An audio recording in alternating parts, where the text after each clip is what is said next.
Yo guys, my name is Rama Lama Drama, Ramsey, Rambo, Ram, I've heard it all, and welcome back to Thoughts with Rama. So today I want to drift away from the things I've usually been talking about, and I want to tell you guys a story. Here's a story about how I became a tomboy. So I grew up in a very Arabic family. Being a girl, I've always been treated different than guys. There are certain ways that guys are supposed to be, and there are certain ways that girls are supposed to be. Because we are raised with these conservative ideologies. And as a child, I always looked at it different. As a child, when my dad told me that my brother got to do things that I couldn't do, I was really surprised. I was like, excuse me? Why? Why can't I do these things? As a kid, it was very hard for me to understand why. I was like, okay, well, please, tell me. I couldn't really wrap my head around it. I was like, you know what? If I need to be a guy for you to treat me like a guy, or to treat me equally, then I will be like a guy. Growing up, I did a lot of things that I saw other guys do. Like, I would watch my brothers, I'd watch my dad, I'd watch, like, just people in general. I'd be like, maybe I should do that too. So it all started when I was in Kuwait. We used to live in an apartment building. In the basement, there used to be sort of like a large space where all the guys in the building used to go and play soccer. My brothers would go and play with them, and I'd like follow them. Be like, yo, I want to play. I mean, I sucked. I was like really bad, but like still, you know, I wanted to play. I wanted to be, you know, like the guys. I'd go and I'd play soccer all the time, and they used to have these like Yu-Gi-Oh cards. Have y'all ever played Yu-Gi-Oh before? It was an online game, I think, at one point. You know, playing, it's like, I won. Surprisingly, I used to beat all the guys because, you know, girls are like so much smarter. So like I always tried to be like them. I always tried to attain as much as I could to be like them, so that I could be treated equal to them, so that I could be like one of the guys. And when I used to go to school back in Kuwait, some of the guys that used to study with me, they'd like laugh at me, and they'd like call me names like Rama Lama. And like one time this guy asked me, he's like, what do you want to be when you grow up? And I was like, I want to be a nurse. And he was like, oh, well, I'm gonna call you Rama Nurse. You know how lame these guys could be. I started running after them, like, you know, like, don't call me that.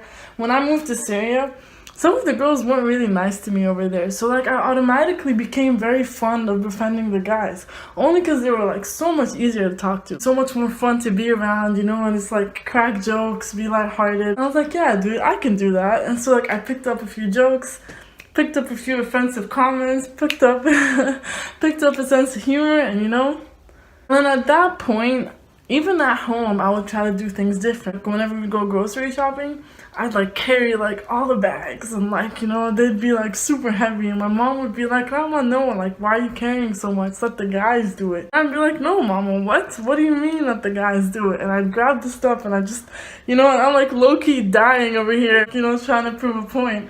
And so I go inside, drop everything off. My arms are like aching and swollen at that point, but it's okay because, you know, like I'm one of the guys. Every time guys would like try to open the door for me, I'll go and I'll open it for them in return as well. That whole equality stuff going on, right? Like, keep in mind, being a child and being a kid, I didn't look at it as being equality, right? I just wanted to be treated like a guy. I never looked at it in like a bigger picture kind of thing, you know. And so when I was in Syria, like the guys, I would always joke around with them, and like they'd call me names, and I'd like chase after them and start like beating them up. And because like a lot of the girls were like so serious, you know, and like they take life so seriously, and I'm just sitting there like, come on, like, please. I mean, I had a bunch of girlfriends, don't get me wrong, but like I just always preferred guys because they were just more fun. Whenever we'd have like sports or PE or whatever, we'd go out into the sports field. You'll see the girls like sitting on the side, you know, gossiping, talking, eating. They're like, okay, I'll chill with y'all for like a little bit, and then I'll get up and I'll play some soccer, I'll play some football.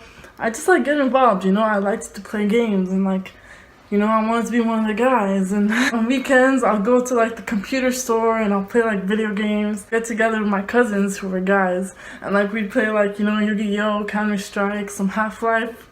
And like I liked playing FIFA. I liked like, you know, playing sports. I liked, you know, working out. I started working out and built some games, bro. Then I moved to Oman. When I moved to Oman, I met quite a few people. I met a lot of like girls.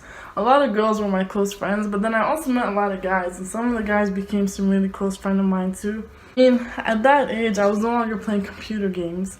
I was playing PlayStation games. PlayStation, Call of Duty type of stuff. Going to play some basketball, working out became a thing for me. That part is that like at that point, I didn't care about my nails. I didn't care about the way that I looked. I asked my best friend at one point, I was like, man, please go shopping for me because I didn't even know what to buy.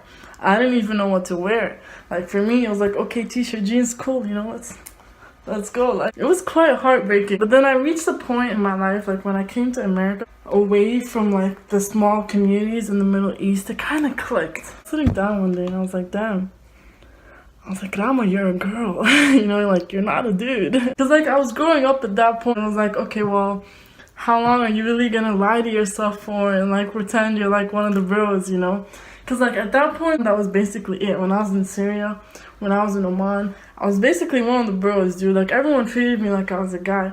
To an extent, of course. Basically became me. Of course, after a while, I kind of had to like snap out of it and realize, because like with growing up and like realizing that, hey, you know, I'm actually pretty feminine. There's this thing I have more than guys do, and it's called emotions. I really needed that feminine influence in my life, and so like I started becoming more female.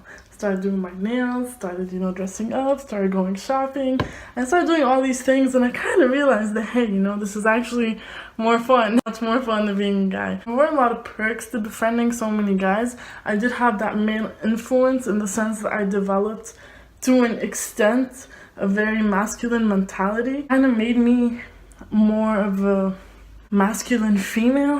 It definitely had like a lot of influence on me as a person, and to be honest, it feels pretty good. I can have like the best of both worlds. It was cool being a guy for a while. It's cool being a dude. It's nice being, you know, half man. That's basically it, guys. That's my story and how I became a woman after being a tomboy for so long. Thank you guys for coming and watch. Please like, subscribe, and share. Remember, I love you. Take care. Peace out. It's gonna be some mad things, yo.